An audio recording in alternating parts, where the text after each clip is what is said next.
This is Play-by-Playcast. Is that faster than a Greyhound? The podcast about play-by-play guys. For play-by-play guys, by, I'm told, a play-by-play guy. It's a bold strategy, Cotton. Let's see if it pays off for him. Now here's the host of Play-by-Playcast, Tom Bodett.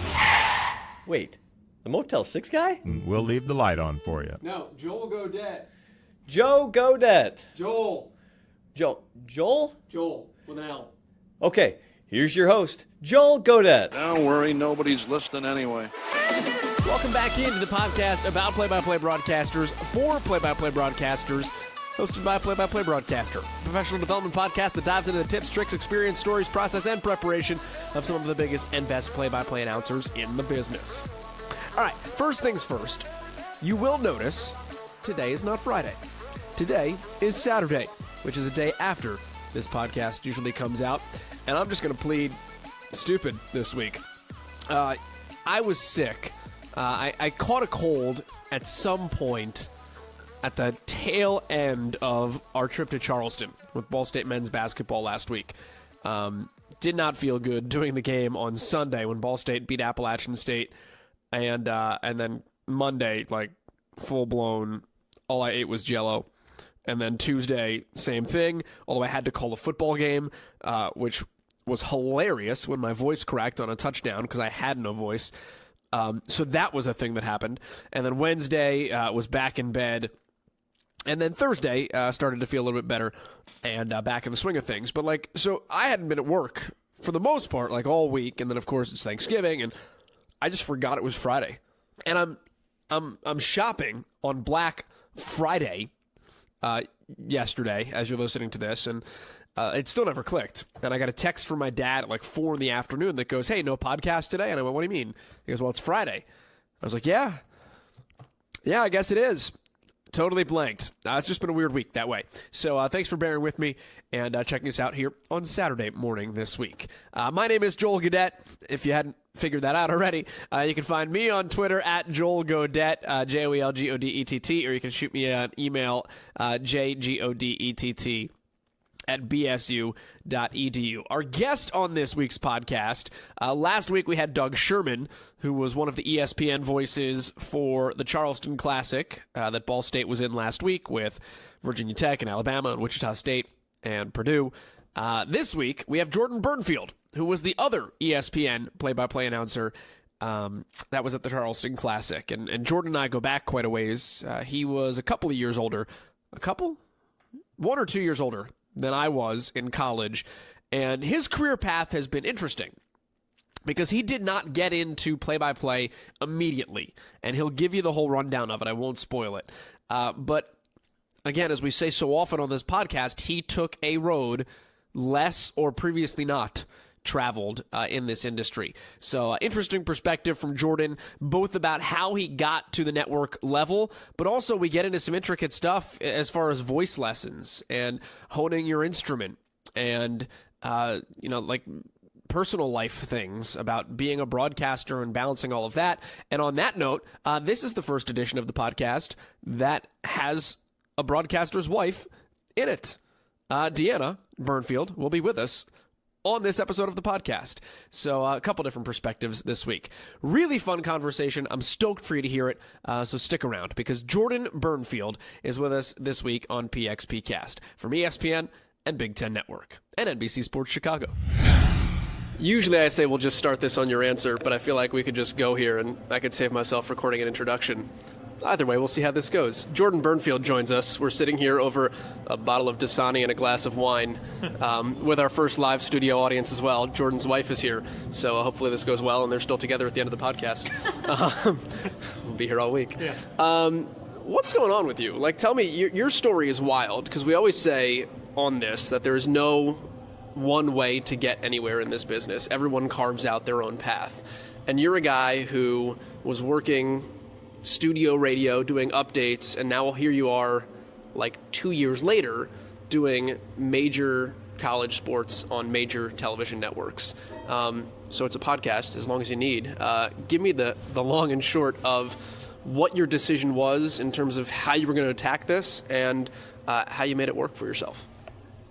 It is interesting how everybody has a different way of doing this. And I think for me, when I was in college, I always knew that I wanted to work in Chicago. That was kind of a goal of mine, but also a goal that I think was made because I didn't really understand exactly what I wanted to do in the business. And I think that as I went through college and got experience doing a lot of different things in different disciplines in media, what I learned was that play-by-play was what I loved doing the most.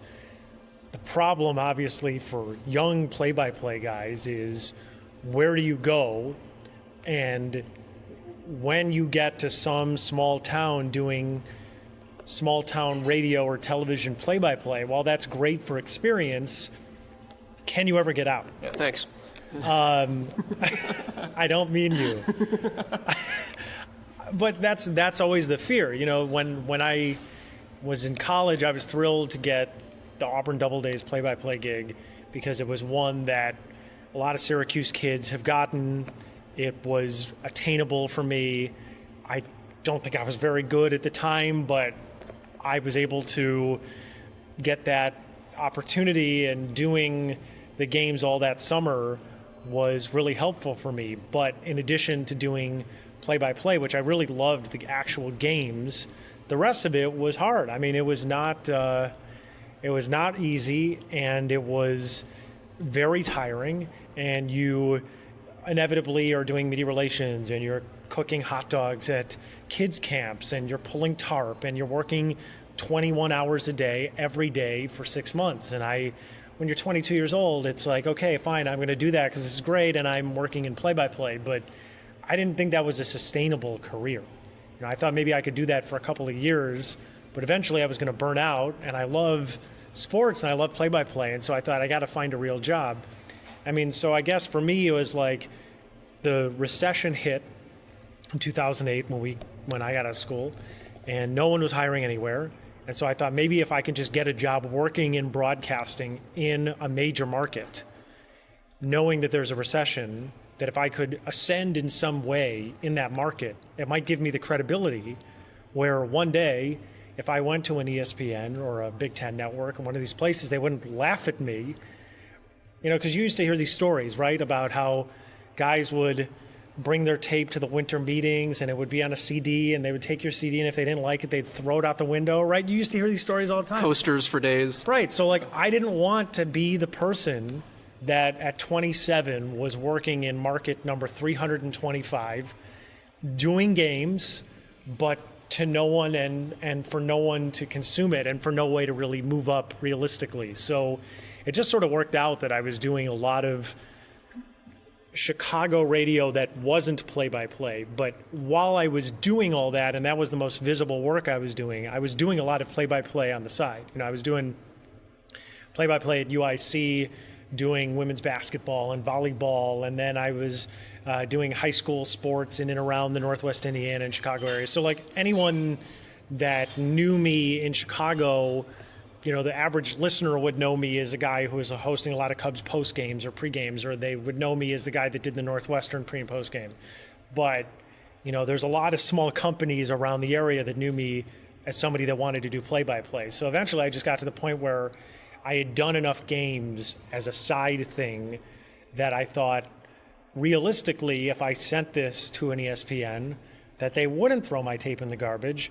And after a couple of years of trying, they didn't, and they offered me opportunities. And so it just got to the point where I felt like this is what I have to do because this is what I always wanted to do, but I just took a roundabout way of getting there. Let's talk about those beginning play-by-play opportunities, because I think there are a lot of people that listen to this that take a similar approach where they will put themselves in a place and you just send out those, in some respects, blanket emails like, "Hi, I'm John Smith. Do you have games? Let me do games." Like, I don't know what I can really bring to you, but I'm going to say a lot because that's what I need to say for you to hire me. When you're in Chicago, how did you go about reaching out to people to say, "Hi, I'm Jordan. I'm here. I want to do play-by-play. Let me do UIC basketball." And how did you get those people to say yes? Because, like, I get emails all the time, too. It's like, "Hey, can I do Ball State women's basketball?" I'm like, "No, we got a guy, but thanks." Right. how did you get enough people to say yes to put together enough things? Yeah, so when I got home from Syracuse after I did the Double Days job in 2008, I sent my tape to probably 100 small, minor league baseball teams or small colleges looking for work. They were all mostly, hey, you sound good, but we're not hiring, or this is an internship, or we can't pay you what is even livable, so it was not realistic for me to move to one of these places. I mean, I remember there was a job opening in Vermont in 2008 where it was originally a full-time play-by-play gig for basketball and minor league baseball. They pulled the full-time, and they wanted to hire me anyway for a 3-year deal for $8,000 a year. I applied for that too at one point, yeah. Right. And our friend Alistair Ingram eventually took it, and he now has it as a full-time deal. Yeah. Right, but he got a full-time job. Yeah. And so, my parents were saying, oh, we'll help you. If you make $8,000 a year, it's fine. We'll get you an apartment. I was like, yeah, but I'll be 26 with a net worth of 0. So, I can't do this job. So I applied for a baseball job at UIC, which was free, no money, but I thought I live at home, I can drive to the games. They weren't traveling me, so it was only home games. And I was 22, so the money wasn't really that important yet. And the person who was the voice of UIC at the time was a Syracuse guy a few years older than us. And so he hired me, I honestly think, because I went to Syracuse. I think I had no other qualifications to him other than, hey, he's a Syracuse guy, I'm going to help him out. So Syracuse Mafia strikes again. I was again. saying this will piss people off, but that's part of the benefit of why we did what we did. Right. I guess we apologize, but not really. Sorry, now half the people just turned this podcast off, but please go on. Yeah. Right, they're all throwing up listening to this podcast. But no, I mean, it helped. I think really that's what got me the job. And so when I did the baseball, I ended up doing women's basketball and some softball and some volleyball. So I kind of had that base there. So then when they needed so Dave Wills, who is the voice of the Tampa Bay Rays, was doing the TV for UIC when I was doing all this other stuff on radio.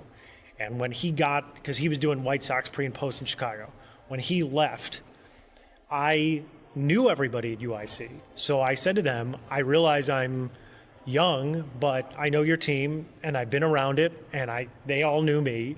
I said, why don't you give me a shot and let me do the games? I mean, at this point, it was only 4 games a year, so it's not like they were making a huge commitment. It was just, can we do this? Okay, they hired me for that. And then in addition, through the radio stuff I did at UIC, Loyola had an opening to do a volleyball game. This is probably 2008 or 9, right out of school. And I was like, sure. I went to an old alumni gym, which has been knocked to the ground since. And I did this volleyball match because I did some volleyball for UIC and they knew I would do it. And so then I started to make connections in there. So then when they were going to put games on Lakeshore Public Television, which was obviously not going to be a big audience, I applied for the job and they were willing to give me the opportunity. And Jeff Dickerson and I worked together, and it was really good for me to get the jobs I have now because even though it was lower budget and nobody was watching, it was perfect. Because it was lower budget and nobody was watching. Yes, because I could screw up and I could figure out how to do this the right way. Because, when you're in college and you're learning how to do radio play-by-play, there's certain disciplines that are so ingrained in you that it's very different from doing television, as any of us know that do this job. And I had to figure out sort of what to dial back from and also consult people I knew who are mentors and do this. So my connection base kind of helped me get it. But then doing this for, 5 years or whatever it was and I still do those games for Loyola and UIC now, on NBC Sports Chicago. But it kind of gave me the experience where I ended up doing enough games that I could learn what to do enough to the point where I felt like I could send a tape to a network and not have them laugh at me. What'd you screw up, and what'd you work on to most improve in those years? So when you first start doing television, the first thing everyone tells you is, well, it's not radio. You can't talk as much. You can't call as much of the action. And when I'm doing radio, I'm so focused on being able to locate, because I think for any listener, it's very hard to follow a play if I don't know where you are, right? I mean, this is basic 101 of play-by-play, but if I'm listening to a basketball game and a guy has the ball and I don't know where he is, and he passes to somebody else and I don't know where he is, I just think locators are so important within the description of a play on radio. But on TV, you obviously don't have to do that stuff.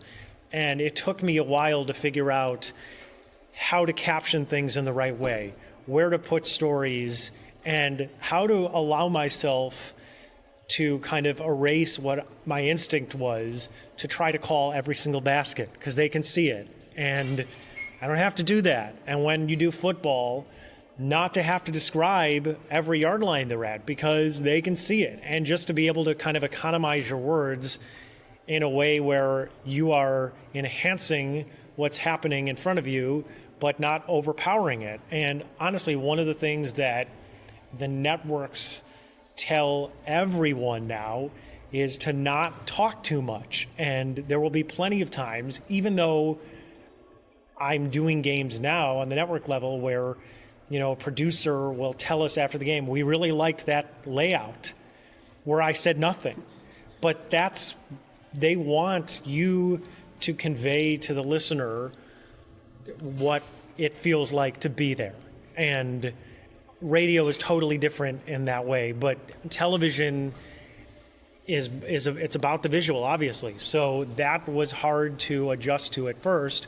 And when I watched, I was, you know, we recently moved, and I was going through my old stuff, and I popped in one of my DVDs from one of the first TV games I did. I was awful. I mean, I don't even know how they should burn this tape so that there is no evidence of this ever occurring. But it's called YouTube. Yeah. But what I learned from watching it back was listening to a person who was disciplined in radio, who was talking just way too much. And so that is, I think, the area where everyone screws up at first, especially if you work in your college radio station and you want to do television. Though now I think it's different, because the students that are, I mean, this is going to make me sound 100 years old. In our day, we didn't have TV opportunities to call games. Like, we had carts. Right, that wasn't a thing. So like now these kids are doing Student U on Big Ten Network, and they're doing all these things where like they're getting opportunities to call games on TV. So they're way better than we were at this stuff at 22, 23. But that is definitely an adjustment you have to make. I want to come back to fit in the physical dynamics of calling a game on television, but I want to finish up on the track of how you got to where you were, because you did something that was scary, I think, for a lot of people, in terms of you had a full-time job. You're working at Entercom? Is it Entercom? It was before it was Entercom. Okay, so yeah. But 670 The Score in Chicago. Yeah. And you decide, you know what? I'm done. I'm good.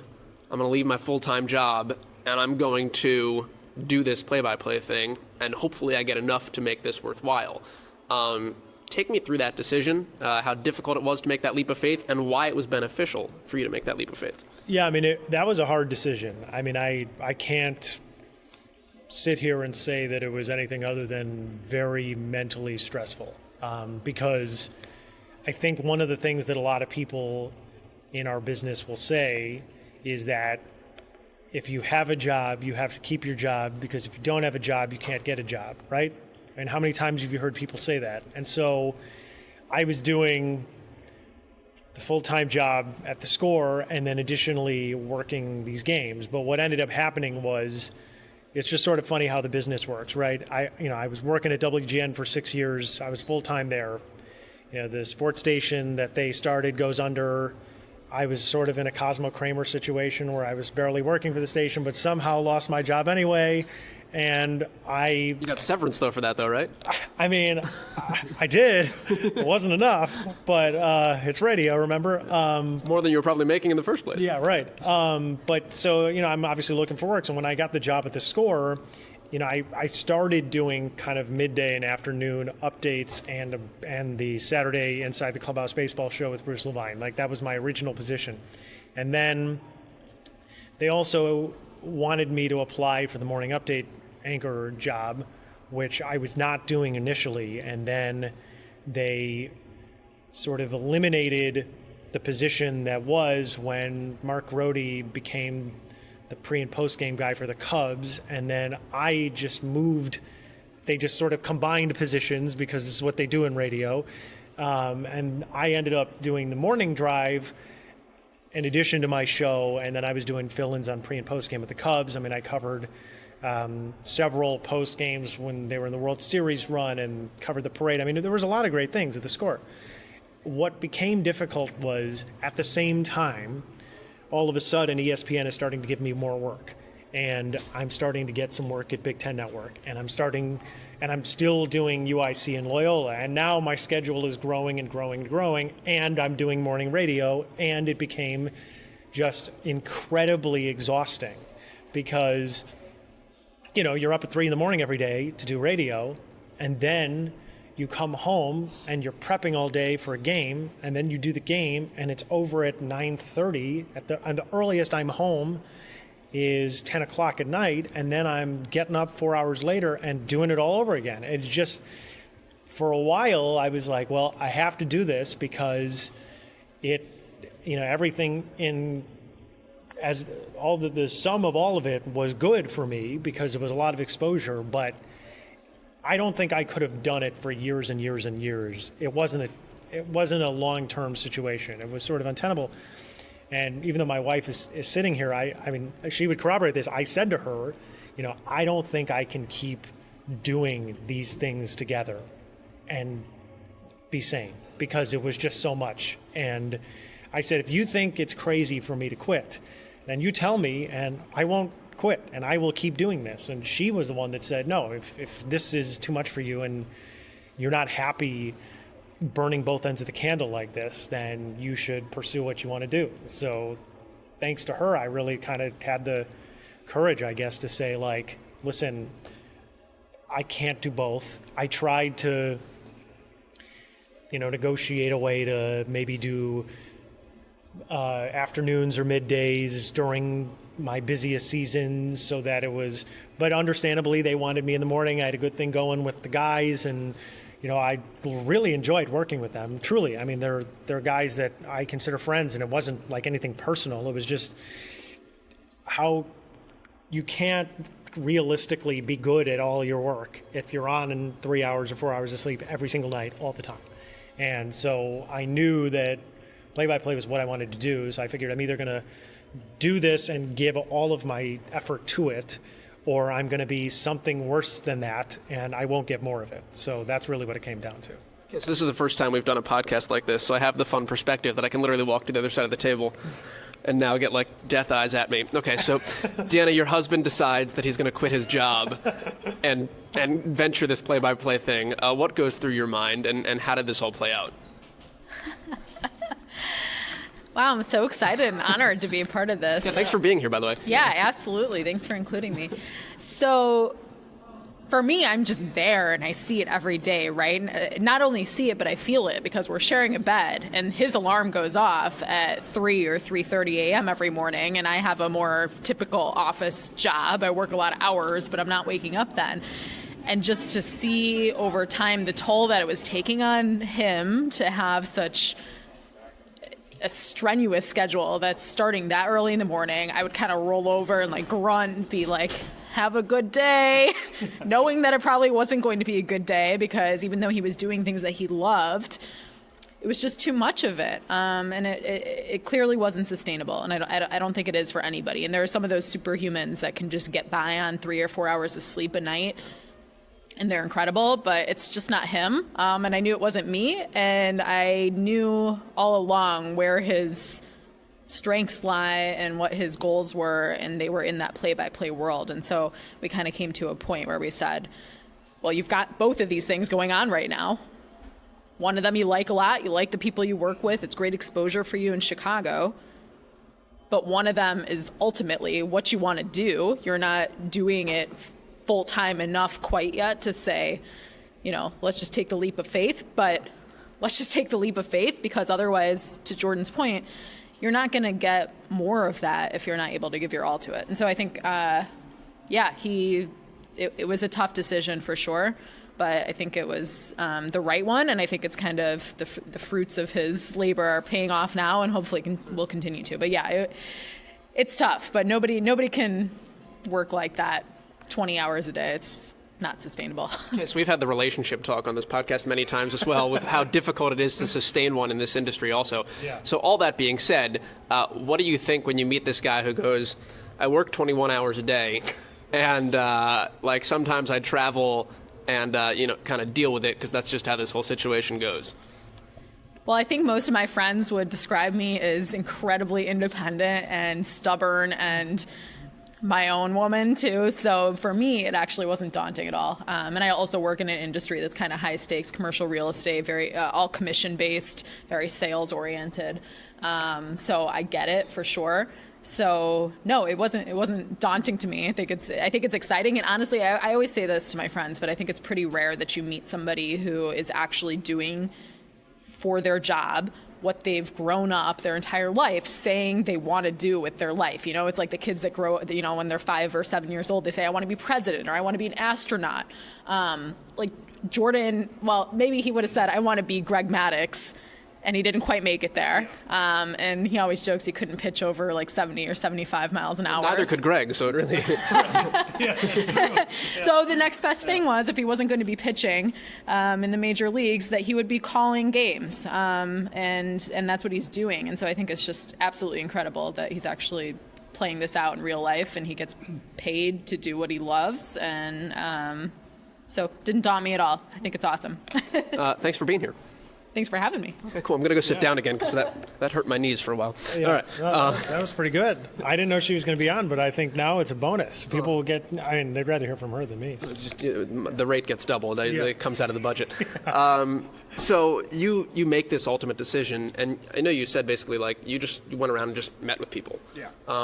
What are the questions you ask when you meet these people? Because like I always have that thought too. It's like you need to get yourself in front of decision makers. Yeah. Well, once you're in front of a decision maker, other than being like, hey, so what do I have to do to work for you? Yeah. What are the questions that are important to ask to those people that, A, you learn something from them, but B, you also ingratiate yourself to them? Well, I think you have to be willing to take feedback from people and not just say that you're willing to take feedback, because I think most people will say that they want feedback from people, but then they find it offensive when people have feedback that you don't want to hear. Hell with you, what do you know? You just work for ESPN. Right. But I think that you have to be willing to take feedback. I've said to bosses before, and it's sort of, I'm sort of glib when I say it, but I think it's true. They have to like it. So whatever I'm doing, if they don't like it, they're not going to give me more work. And it really comes down to that. I think a lot of times in our business, people tie themselves in knots with all these mental gymnastics about what will get you hired and what words you have to say and exactly the timing and all this stuff. Like, I'm not saying that these things aren't important to a degree. They are, because there's obviously certain qualities that the typical network level broadcaster has, right? But I think more than that, they have to like you, they have to respect you, they have to think that you work hard, they have to think that you care. And I believe that if you can get in front of somebody and show your personality and show that you're somebody that cares about what you do and you're passionate about it, and that you're willing to take feedback from people and that you want to get better at it, that resonates with people. Because, I think sometimes too, especially when you get to a network level, it's like people think, oh, well, I'm working for this company or that company, I don't need feedback because evidently what I'm doing is good enough because I've gotten this job or that. Like, if you think that way, you might, if you're really that good, you might keep whatever job you have, but you're probably in the minority unless you're really, really that outstanding. I really think any executive on any level is going to respond positively if you show that you're willing to make the investment in yourself, but additionally you're willing to be malleable with some of the things that you might think, but they think that you can do it another way and do it better and do it the way that they want it. Because I think from my experience, like all these companies are very similar in what they want. There might be a couple of stylistic things that are more true to the sort of Fox broadcaster versus the ESPN broadcaster versus the NBC broadcaster, but I think, or the CBS or whatever, but like they're all generally the same kinds of things. And so I think, honestly, that broadcasting is a hard skill, but it's also not rocket science, and more of this is selling you as a person than it is anything else, because what it comes down to is, can you speak in front of a camera, or can you speak while there's action going on, or can you speak while you're on a microphone on radio? Like, this isn't splitting the atom. And so what sets you apart from somebody else is ultimately going to be work ethic and your ability to show that you're a person or a quote unquote brand. I hate to put it that way. That is worth investing in. I mean, that's really what it comes down to more than anything else. So I think getting in front of people and being able to show why you're worth it to them is paramount. So you work for obviously a couple different networks, doing some Big Ten stuff, so you get the Fox eyes on you, and you do the ESPN stuff as well. And I know you said that at the end of the day, there is kind of a baseline of what everybody's looking for. But do you get the sense and the feedback that you get that, and we said this to Doug Sherman on the podcast last week, like, is there an ESPN guy or a Fox guy? Like, do you hear different things from different sides, kind of about what different networks look for? I think it's hard to say, because I think at Fox, my experience is that there's a little more leeway in terms of like personality stuff. I think you just see that with like FS1 and kind of the way that the brand is more personality driven. Yeah. So I think that it's more about that. I think, but at the same time, there's certain basic truths of network play-by-play where, they don't want you talking too much, and they want you to lay out, and they want you to do all these certain things that within television play-by-play works universally no matter what network you're at. I think at ESPN, there's definitely an emphasis on being willing to put the broadcast above yourself. And not that it isn't true everywhere else, because like I said, these all sort of blur together. But I have definitely felt that is a point of emphasis. And also storytelling. Being willing to do that extra Google search or that extra reporting where you go talk to somebody, and being willing to kind of unearth these cool stories. I mean, honestly, when I think about the way that I kind of do things, it's more, I think about like the average person who's watching that's not a big sports fan, right? Like they just happen to, because if they're a huge Ball State fan or a huge Appalachian State fan, they're going to watch us tomorrow, right? Like they're tuning in. But the person that happens to stumble on our game... Admittedly small demographic, by the way, but yeah. Okay, but if that person stumbles on our game, I want to tell some story or some nugget or tidbit where they remember that when they turn it off. And not that it has to be some like incredibly heavy story that resonates forever, but, oh, that's interesting. I didn't know that this guy... went to this place and worked with children at this camp, or I don't know. But the point is, like, if you can somehow find a way to humanize people in a way that resonates, I think that is powerful to a viewer or a listener. And I used to teach a play-by-play class at one of the local colleges in Chicago, and I used to tell the kids, like, if you can do that little extra work and you can tell one of those stories, it makes the broadcast way, way, way better. So I think the criticism of people that come from Syracuse, and like we wax all the time about how great it is, but I feel like there are many situations where people say we're all the same, like we're all robots. We literally just like they open the door and Joe Lee pushes a new one of us out. Yeah. How did you go about, and to an extent they're right, like we're all trained a certain way, and then we find ourselves beyond that. How did you go about finding that personality and finding a way to make yourself different and attractive to people at higher levels so that you don't just get categorized on the heap of he's just another one of the machine? I think that's a great question, seriously, because when I started doing this, I think I was trying to be what I thought you were supposed to be. And I think a lot of the guys that start doing this, that is what they do. They and I don't blame them for that. This is not me trying to criticize them, because I get the mentality or the motivation, because that's what I did. Truly. You think that there are certain things that you have to do to be on these games, and that if you don't follow the checklist, that you will not do them. And I think that I got that, like you got that, from working at WAER, and like basically like the 10 commandments of WAER broadcasters. If you don't say snap before the play, you can't be on the air. Right. Yeah. Like there are certain things that we learned that, you know, when our sports director, Ryan Messick, who is a good friend of mine, who I care about dearly, would like hammer these things in my head, and he was right, and they are right. However, when you get to doing television, if you're just the same robot cookie cutter guy, you will not take the next step. You might get a few games a year because they need somebody who can do a milquetoast broadcast. But I remember sitting in a meeting once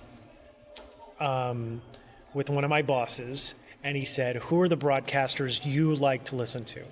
And I listed off some of them that I like. And one of them is Jason Benetti, who's a friend of ours and has been a great mentor and friend to me, and Adam Amin, and you know, there's so many of these guys. Labeling all the people from Chicago. Like, not just the Chicago, but like, you know, guys that are friends of mine who I think are really good, right? So like, but you know, there were several. Kevin Harlan is somebody who I really like. And so then my boss said, "Well, what do all these people have in common?" And I was like, they are unique. They have interesting personalities. Like Adam does all those funny things where like he's eating food during games, and like Jason is hysterical and has his like his own wit with stuff, and you know, like Kevin Harlan, like when he's making fun of the guys that run on the field and he's doing like descriptive play-by-play. He will never live that down. Yeah, like those things are like, you remember that because it's funny, and like I have, I think, sort of this quirky kind of personality that at first I was very afraid to show any of, because I was like, you have to make sure that, you know, with 5 on the shot clock, you mention that because it's at the end and, you know, you're all buttoned up. But then now I feel like I don't know if I'm too loose, but I feel like I'm just more like me, which is sort of, I don't know, just like willing to mix it up with people. And I feel like it's entertaining. Like you know, Corey Alexander and I just last night we showed this Purdue fan that was wearing this blazer that was covered in Purdue peas and he had a Carson Edwards t-shirt with his face on it, and we were joking about this guy for half the game, and then he came up to me afterwards and was like, "Thanks for making us famous," and we're basically making fun of him for 15 minutes. But it, you know, like that's the kind of stuff that I think that somebody watching, you know, like they're like, "Oh, this is fun, I'm going to stay with this game." And obviously you have to toe the line of being serious enough that you're not making fun of the broadcast, because like there's obviously people invested in this game. I don't mean necessarily financially, although they are, but you know, like they're taking the time to watch this, so you know you have to take it seriously. But at the same time, it's entertainment, and you have to be willing to have fun, and you have to be willing to poke fun at yourself, and you have to be willing to be just more loose about stuff. And if you are so tight and serious, which is what I was, I think, at first, you won't excel, because I think that the bosses have the same reaction, right? Like if they're watching and they get a laugh out of something and they think something you did worked, then I think that's going to resonate with them.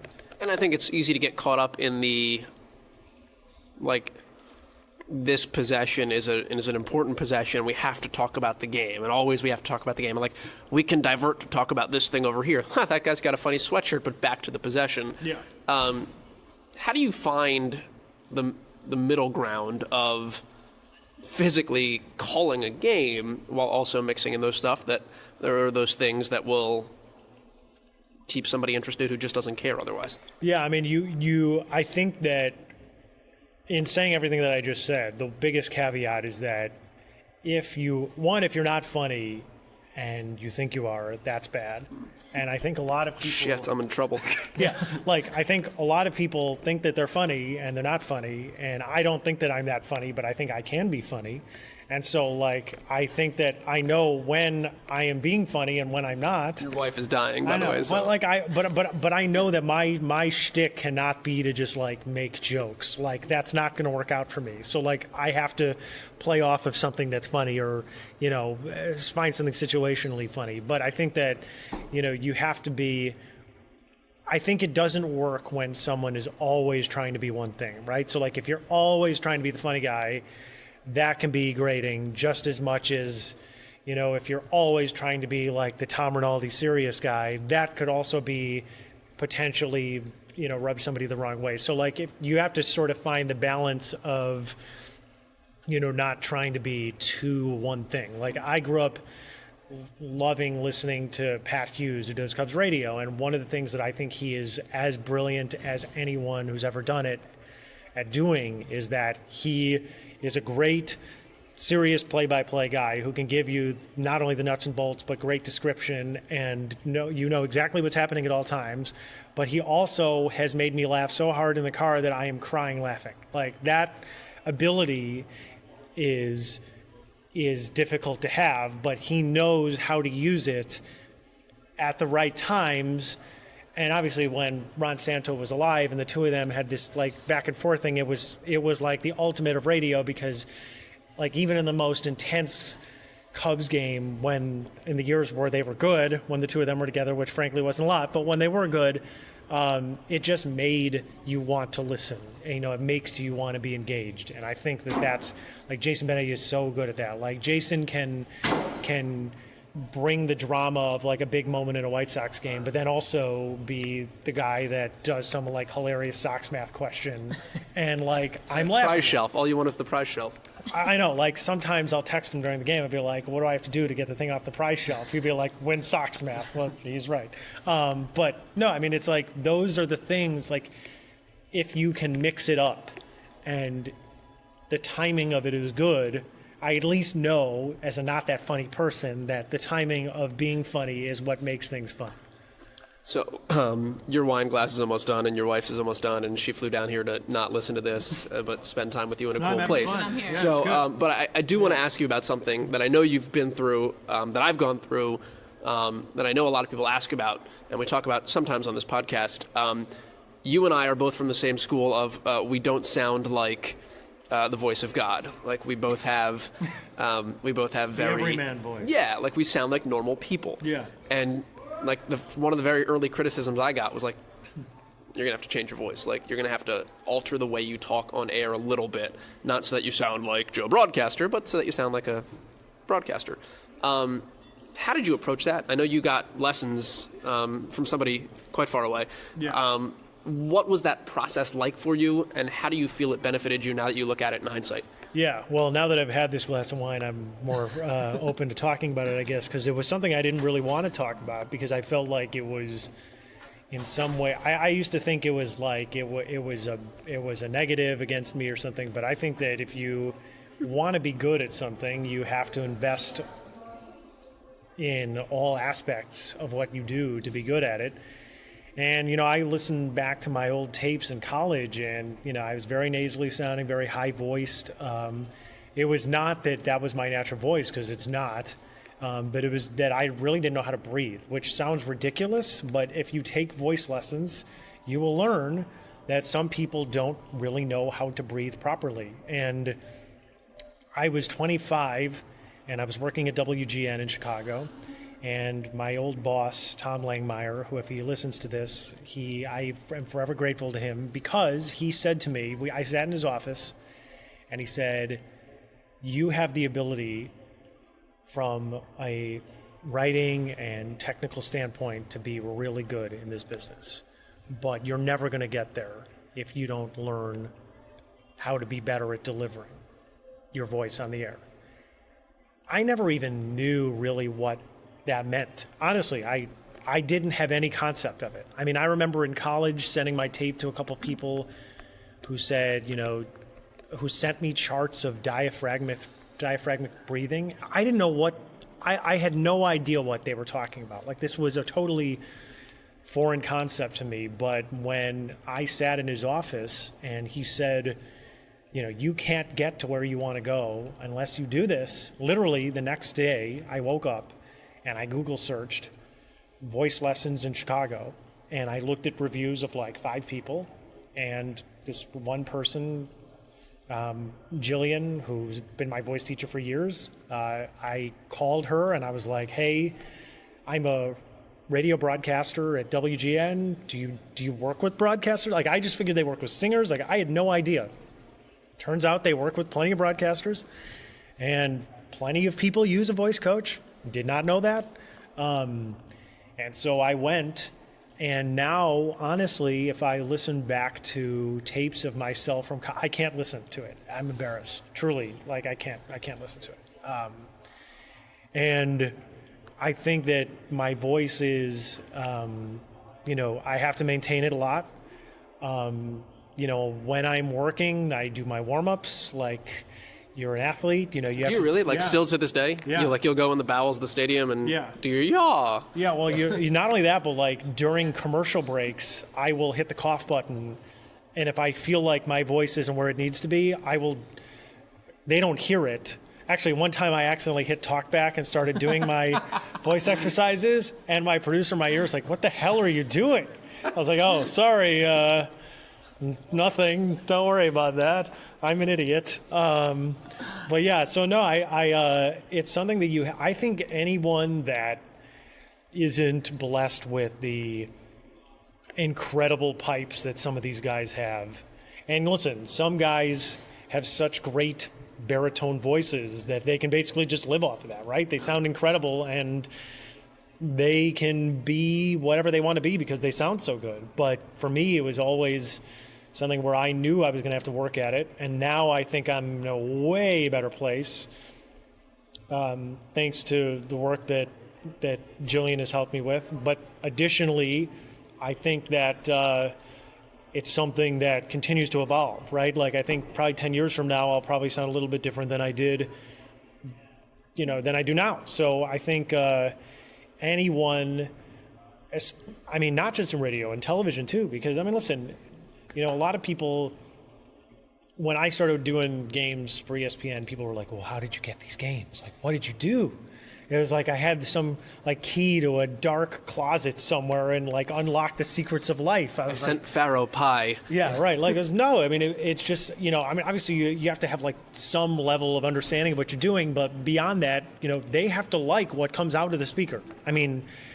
Ultimately that's what it is. And so if you don't, if the average person doesn't like the way you sound, take it from somebody who has had this experience. Don't take that personally. Just be willing to understand it. So, it's just it's something you have to work at and something that you have to do. And I'm sort of like the try-hard guy in general. And so when I started, I think I probably overcompensated a lot, and people were probably listening to me on WGN when I was doing all these things to try to lower isn't the right word, but I guess I was, but unintentionally just deepen. Yeah, not in a lower sense, but there's no way to describe it. I'm motioning my hands in an audio form.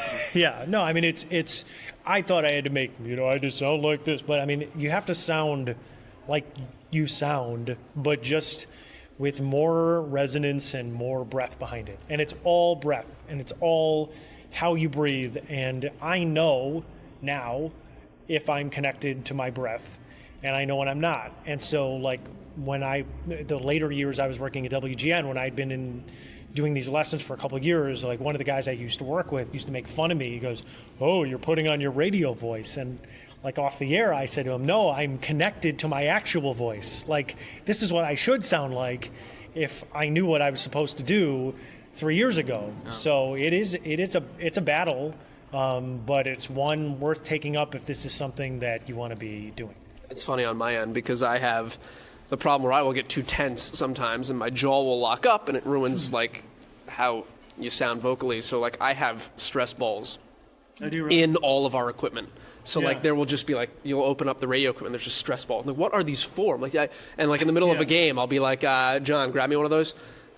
Just give me the ball. And I think it's really funny. And then, but I know other people that we went to school with who said that they've used. I mean, this is like, I'm talking about it now, and I really have never done this publicly. So kudos to you for on the Play-by-Playcast getting me to talk about this. But like honestly, like it's not. I don't think it's something to be embarrassed about because I think a lot of people use them, and everyone is just afraid to mention that. Oh, I've used a voice teacher, but as I've now learned, a lot of people use them. And so this is not something to be worried about, because at first I thought, oh, well, I shouldn't tell anyone because this is me admitting that my voice isn't where it should be. And it's like, no, and it's also regional too. I think, where you live, there's a certain way certain people sound. And so you're trying to sound like how other people sound in your area, and so you compensate with your body to kind of adapt to the way that people sound in your region. And so you don't, when you're a broadcaster, it's like you have to sound like you're from anywhere, right? Because there was a guy that I had listened to tapes of his who has great pipes and younger than me, and he has the voice to be really successful, but he was from the New York area and had a very, very thick New York accent. And I said, I know a lot of people from New York, so I understand you, but there are people that won't understand everything that you're saying.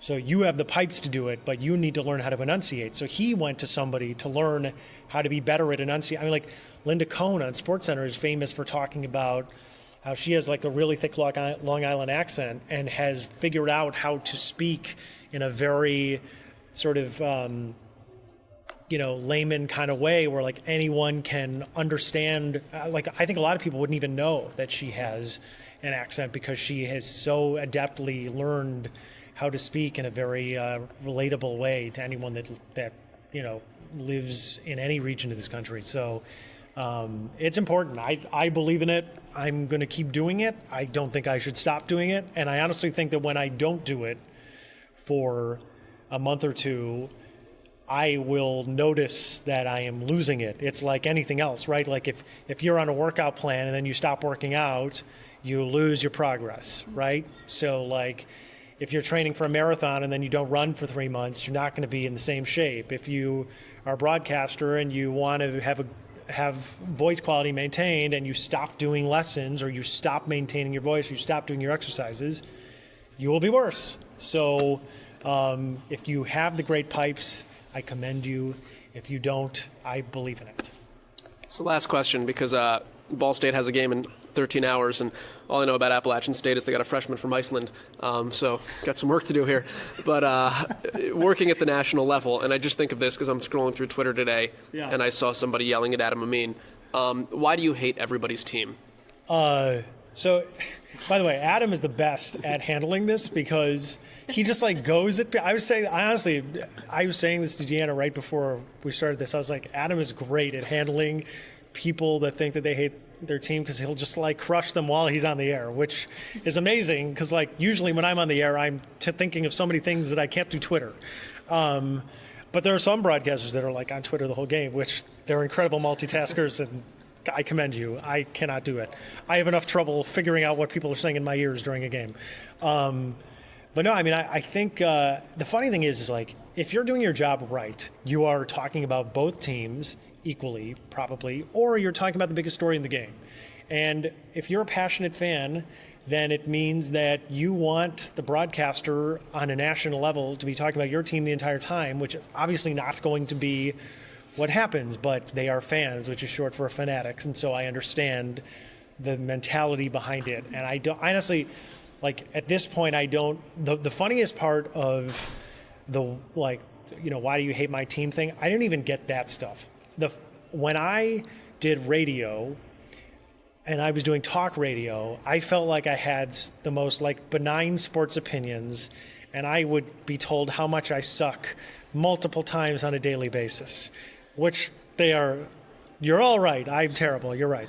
But when I do television, it's like a new world. Like, people are nice. They're like, oh, I love that story you told about this. Like, I remember I did a game at Detroit Mercy a couple years ago against UIC, and I know you've done games there. So, like, I'm sure you've heard about Titan Reggie. So we told this story about Titan Reggie, and we showed the banner for him and how he was this great fan of the Titans and was this beloved person in the Detroit Mercy community, and what he meant to everybody. And, you know, there were 3 or 4 Detroit fans. I remember I got back to my hotel and they tweeted at me, hey, thanks so much for mentioning Titan Reggie. We really appreciated it. It meant a lot to our community. And I was like, wow, that was so I was touched. It was like so nice. It's like I'm used to getting off the air and being guilty like everybody else, scrolling through my Twitter to see like who ripped me, you know, who thinks I stink, like all this stuff. But, you know, I think I want to say that you shouldn't care, but we all care. And everyone that says that they don't care is just lying, because everybody wants to be liked. And so I'm not going to say that I don't care, because I do care. And if I get ripped, I don't like it, but it's part of what we do. And I think what I've tried to reconcile in my brain is that all that really matters is that my bosses like what I'm doing. And if they don't like it and they email me, then I'm really going to be upset that I did something wrong. But assuming that that doesn't happen, you just can't, like, you can't get that worried about it, because, you know, inevitably, if you're doing a good job, like, for instance, you know, Joe Buck takes so much heat from people on Twitter. I think Joe Buck is great. I think Joe Buck is one of the best broadcasters in the world, and that's why he does what he does. And, you know, people can say, well, you know, it's great that it helped him that Jack Buck is his dad, and that may all be true, but Joe Buck is great. And, like, Joe Buck maybe he took an opportunity that he got enhanced by the fact that his dad was Jack Buck, but Joe Buck is so good at what he does, and he deserves to do the World Series and the Super Bowls and the prime NFL games and all the stuff he does. And during the course of a 3-hour game, you're going to have conversations about certain players. And if it's not 100% positive, or you're reporting on something that isn't completely glowing, you know, people are going to have opinions. But truthfully, I like doing games because I feel most of the time we don't have to do, you know, heavy negative stories, and that we can tell positive stories about kids and positive stories about teams, and for all the things that people want to poke into college sports and all the things that are inherently unfair or scandalous or whatever, at the end of the day, and you know this because you're around them every day, like, they're still kids and they're still in college and they have cool stories, and if you're willing to research it and learn about it, you can tell them. And that's honestly the thing that I like most about calling games, is because we get to tell positive stories. So if somebody hates that we told that story about that player, then I'm sorry, because I like telling stories about people. Jordan, if people want to yell at you on Twitter, how do they find you? At Jordan Bernfield on Twitter. Although I just got an email with game notes for one of the games tomorrow, and apparently I'm now Jordan Burnham. It's not the Ball State game, is it? No. One of the games, they put Jordan Burnham on the game notes, so clearly I'm a household name. So thanks for having a big celebrity like me on your podcast. Well, and your wife. So yes. And she's the bigger celebrity. So it's the first 2-person podcast we've ever had. So This is great. Jordan, thanks, man. Yeah, no problem.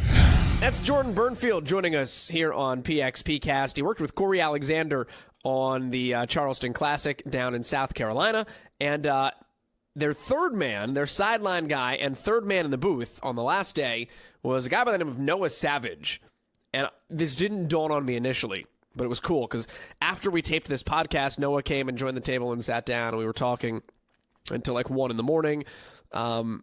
And Noah looks at me and we just started talking, and he said he played at Princeton, and I was like, oh, that was my first job in broadcasting. I did stats for Tom Crickey, Don Crickey's son, when he was the play-by-play guy on TV, Patriot 8 Media for Princeton in New Jersey.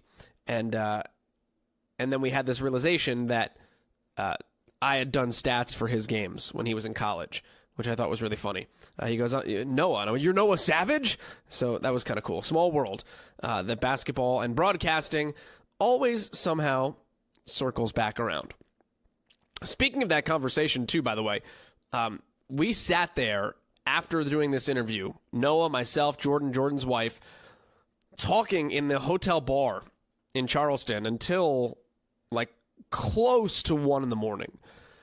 And the bartender came over and joined us at one point. Like, we just had a good time. The bartender was a former nuclear energy lobbyist in Washington, D.C. It was wild because we asked him, like, how long he'd been serving and tending bar there and how long it was his bar, how long, he had been in charge, how he learned so much about wine. And we said, what did you do before this? He was like, I was a lobbyist for nuclear energy, which is not something you hear every day. So anytime you're at a bar, ask the bartender what they did in their past life, because you never know what you might hear. They might be a lobbyist for nuclear energy. I immediately felt less smart. Anyway, if you want to follow Jordan Bernfield on Twitter, you can hit him up at Jordan Bernfield, Jordan Bernfield, Jordan Bernfield, as it sounds, and let him know you caught the pod and that you enjoyed it and hopefully learned something from it. A lot of fun to sit down with Jordan and do this one with he and his wife, and we will talk to you next week. Another conversation from Charleston coming your way with the voice of the Wichita State Shockers. Stick around for that next week here on PXPcast. We're out.